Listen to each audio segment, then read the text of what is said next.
के इस बुलेटिन में स्वागत है आपका। मैं हूं रचना रावत। तो चलिए शुरू करते हैं खबरों का सिलसिला। रामनाथ कोविंद को बिहार का राज्यपाल बनने के बाद अब एनडीए ने राष्ट्रपति का उम्मीदवार घोषित किया गया है। राष्ट्रपति उम्मीदवार होने की जानकारी मिलते ही रामनाथ कोविंद के पैतृक गांव परोख के साथ साथ उनके घर कानपुर नगर के इंदिरा नगर इलाके में खुशी का माहौल है।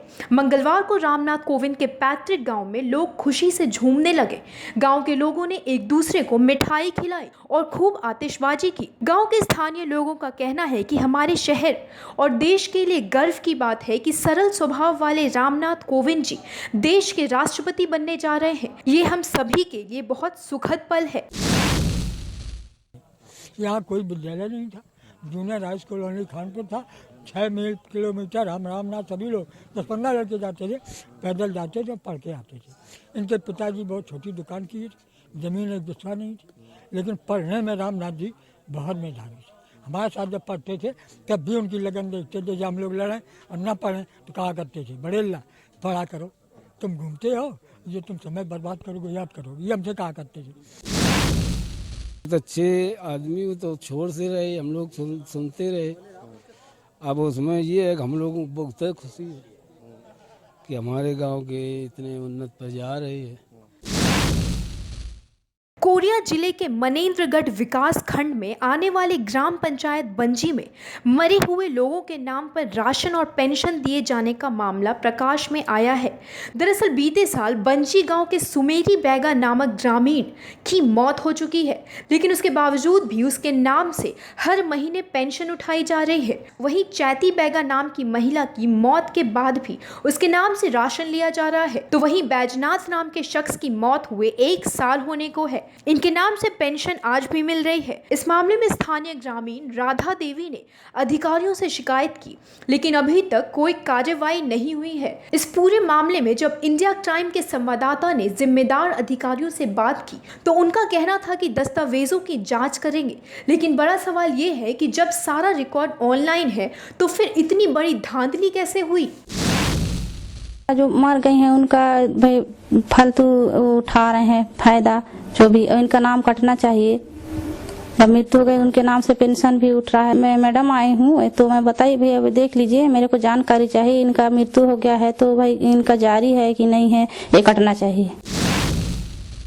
हमारे लोगों का पेंशन का मामला तो सर यहाँ से जैसे ख़त्म हुए हैं तो उसको मतलब बायोडाटा इसका मतलब लिख करके मतलब पंचायत में सचिव के माध्यम से भेजा देते हैं और इसमें जनपद में रुका होगा और उधर से सूची आते ही आता है। तो मतलब मर जाने के बाद मतलब उनके नाम काटा जाता है पेंशन से। इसमें जांच करके यदि ऐसा हो रहा है तो संबंधित दोषी कर्मचारी के विरुद्ध कार्रवाई की जाएगी। कानपुर में नोट चेक करने के नाम पर फर्जी अधिकारी बन अपराधियों ने टप्पेबाजी की वारदात को अंजाम दे दिया। फर्जी अधिकारी बनकर अपराधियों ने व्यापारी से 1,12,000 रुपए की टप्पेबाजी करके मौके से फरार हो गए। दरअसल हमीरपुर के रहने वाले किराना व्यापारी विकास कुमार गुप्ता कानपुर में खरीदारी करने के लिए आए थे। वह घंटाघर स्टेशन से बाजार जा रहे थे, तभी रास्ते में 2 लोगों ने उसे रोक लिया। अपने आप को सरकारी मुलाजिम बताते हुए उन्होंने विकास से नकली या असली नोट की बात पूछी। साथ ही बदमाशों ने अपने वरिष्ठ अधिकारी से नोट चेक करवाने की बात कह उसे एक्सप्रेस रोड पर ले गए। वहां मौजूद एक शख्स ने विकास के बैग में रखे नोट चेक किए। बाद में असली नोट होने की बात कहकर उससे जाने को कहा। जब कुछ दूरी पर जाने के बाद विकास ने बैग चेक किया तो बैग खाली था, जिसके बाद पीड़ित व्यापारी ने अपने साथी व्यापारियों के साथ पुलिस को मामले की सूचना दी। मामले की जानकारी मिलते ही पुलिस जांच में जुट गई। मामला से चला था तो यहाँ कानपुर आया तो एक सज्जन ने रोका मुझे, कहने लगा आपको साहब बुला रहे हैं। तो वो लेके आया, साहब ने पूछा क्या लिए हो, क्या है। इसमें उन्होंने तलाशी ली। इसके बाद उन्होंने मेरे रुपये की भी तलाशी ली, कहने लगे जाली नोट तो नहीं है। इसी के बहाने उन्होंने नोट करने लगे, झोले में डाल दिए हैं और भगा दिया। आगे चल के देखा तो नोट झोले में नहीं थी। ये गांव ममना, जिला हमीरपुर का व्यापारी है। वहाँ इसकी किराने की परचून की दुकान है। कि सुबह लगभग 6 बजे अपने घर से चला, बस से आया पहले झकरकटी बस अड्डे, वहाँ से टाटमिल चौराहे से टेम्पो से घंटाघर से एक्सप्रेस रोड की तरफ जा रहा था। खरीदारी करने आता है हर महीने। लगभग 1,12,000 रुपये इसके पास था और रुपए लेकर के जैसे ही एक्सप्रेस रोड के पहले चौराहे पे पहुंचा ये, वहाँ पर एक व्यक्ति दाहिने हाथ पे खड़ा था हट्टा कट्टा। उसने ये कहा, सादे कपड़ों में था, कि साहब उधर खड़े हैं, जाली नोट की जांच होनी है, दूसरे साइड लेफ्ट साइड ले आया। अलीगढ़ के थाना अकराबाद इलाके के शिहोर बम्मा के निकट रुपए लेन देन में एक होटल में स्वामी की गोली मारकर हत्या कर दी गई। दरअसल सिकंदरा राव के रहने वाले अशोक का जीटी रोड में एक होटल है। जानकारी के मुताबिक एक दिन पहले यानी सोमवार की शाम गोकुलपुर के कुछ युवक होटल पर आए थे, जिनसे रुपयों को लेकर कहासुनी हो गई थी। मंगलवार को दोबारा कुछ युवक आए और होटल मालिक अशोक को गोली मारकर फरार हो गए। गोली की आवाज़ सुनकर आसपास के लोगों की भीड़ इकट्ठा हो गई। वहीं घायल अशोक ने अस्पताल ले जाते वक्त रास्ते में ही दम तोड़ दिया और मामले की जानकारी मिलते ही पुलिस मौके पर पहुंची। पुलिस आरोपियों की तलाश में जुट गई है। पेट्रोल पंप के बराबर में एक होटल है, जो ये अशोक नाम का जो किराए पे चलाता है। इसको कल क्या हुआ ये मेरे की नॉलेज में नहीं है। आज सुबह पंप पे गए तो एकदम गोली की आवाज़ आई। जैसे हम भाग के गए तो वहाँ पे एक डेड पड़ा था, तो हम उठा के ले आए मेडिकल। और ये दोनों बंदे चाय पी रहे थे बैठ के, हम तो पंप पे थे अपनी पे। फिर अचानक आवाज़ आई गोली की सी, तो हम भगे, बच्चे इसके भगने लगे कि गोली मार दी गोली मार दी। तो हम वहाँ पे पहुँचे तो ये चारपाई पे पड़ा हुआ था, हमें सब फिर उठा के ले गए। थाना अकराबाद में पनेठी चौकी के क्षेत्र अंतर्गत एक शख्स की गोली मारकर हत्या कर दी गई है। मृतक का नाम अशोक कुमार है और जिस पर आरोप लगाया गया था उसका नाम विजय है। 2 और साथियों को उसमें मुलजिम बनाया गया है। रामपुर में पुरानी रंजिश के चलते घर में सो रहे एक बुजुर्ग की गोली मारकर हत्या कर दी गई। आरोपी मौके से फरार हो गया। मामला शाहबाद इलाके के बेरुआ गांव का है, जहां मृतक नीम अली का गांव के ही कुछ लोगों से विवाद चल रहा था। विवाद के चलते दोनों में कई बार झगड़ा भी हुआ, लेकिन पंचायत के जरिए मामले को शांत करा दिया गया। लेकिन सोमवार देर रात रंजिश के चलते बुजुर्ग की गोली मारकर हत्या कर दी गई।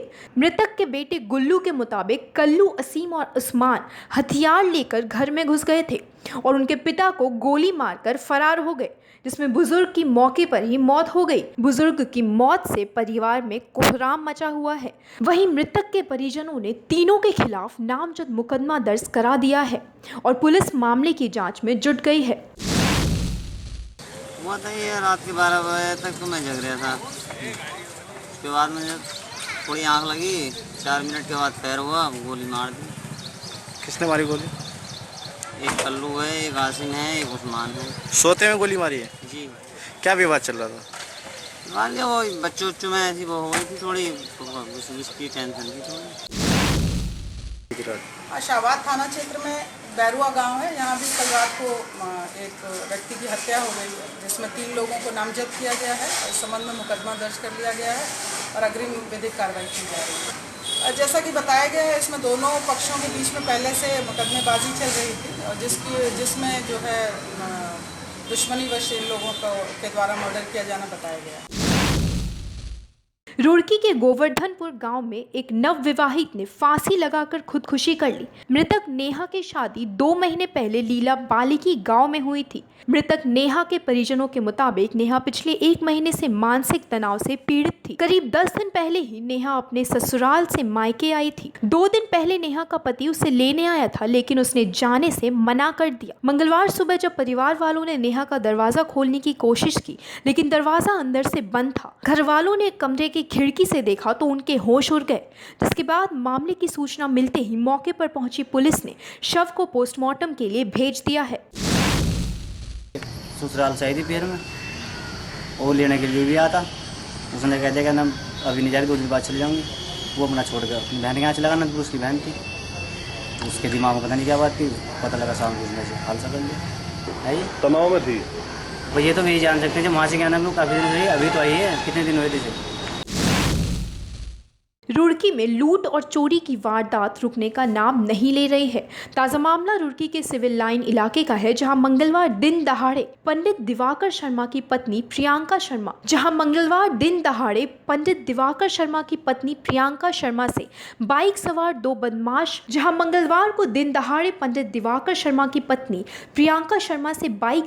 बदमाश 50,000 कैश से भरा पर्स और मोबाइल लूटकर फरार हो गए।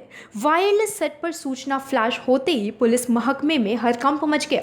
आनन फानन में पुलिस अधिकारियों ने छानबीन शुरू कर दी, लेकिन देर शाम तक भी बदमाशों का कोई सुराग हाथ नहीं लगा। वहीं पुलिस जल्द ही बदमाशों को पकड़ने का दावा कर रही है। महिला अपने घर से 47,000 रुपये लेके गई थी, तो दो लड़कों ने आगे उसके साथ टप्पेबाजी करके और उसका पैसा लेके चले गए। मोटरसाइकिल पे थे ये लोग और तुरंत ही सूचना पे सारी जगह नाकेबंदी की गई। ट्रेस किया जा रहा है। कानपुर के थाना सीसामऊ इलाके में रफ्तार का घर देखने को मिला। ट्रक की टक्कर में 24 साल के एक युवक की मौके पर ही मौत हो गई। गांधीनगर के रहने वाले सुरेश चंद्र के बेटे जय को सोमवार रात करीब 10 बजे ट्रक ने टक्कर मार दी। यह हादसा वहां लगे सीसीटीवी कैमरे में कैद हो गया। परिजनों ने बताया कि सीसीटीवी फुटेज के मुताबिक जय विनोबा नगर के सिंचाई विभाग के पास खड़ा था, तभी पीछे से आ रहे एक ट्रक ने जय को टक्कर मार दी। हादसे के बाद ट्रक ड्राइवर मौके से फरार हो गया। ऐसे ही प्रेम टाइम थे नहीं वहाँ पे, लेकिन जो बताया जा रहा है कि टॉयलेट करने निकला था और जैसे बैक हुआ गिरा नीचे, उसके बाद ट्रक ने उसके ऊपर चढ़ा दिया। इस बुलेटिन में फिलहाल इतना ही। आप बने रहिए इंडिया क्राइम के साथ।